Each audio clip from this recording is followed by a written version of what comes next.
আমার একটা বন্ধু লায়া লায়া বিয়া করে হয়, ওকে হাই রে ভাল লাগছে। আর ওকে কিনা ভাল লাগছে আমি এটা কয়ে দিই।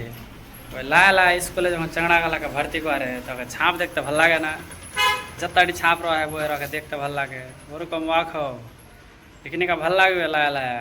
কিছুদিন হোক, যেরকম চাংড়াটাকে স্কুলে পড়া ধরতে লেগে যায় তখন স্কুল যেতে ভাল লাগে না, আর পড়াও করতে ভাল লাগে না। ওরকম হয়ে যাবে তোর জিন্দগিটা, কিছুদিন আর পার হইবে তখন ওর তোর কালিয়া পান্নি ঢুয়া বান হবে। ওই চপ লে আসছে সানে ভালা, চটপটি লে আসছে, এগুলা স্বভাব ঠিক হয়ে যাবে। ঠিক আছে, এখানে তোকে লায়া লায়া ভাল লাগবে। লায়া লায়া ভর্তি হলি না তুই, তোকে ছাপ দেখতে ভাল লাগবে, ব্যাগ দেখা ভাল লাগবে, লায়া ড্রেস দেখা খুব লাগবে। যখন পুরানো হয়ে যাবে, যখন অঙ্ক ধরবে, পড়া ধরবে, তখন তোকে খারাপ লাগবে। এখানে তোকে লায়া লায়া না ভাল লাগবে। আর এটা কাউকে কহিনি, আমার একটাই বন্ধুকে কহে লায়া লায়া বিয়া করলে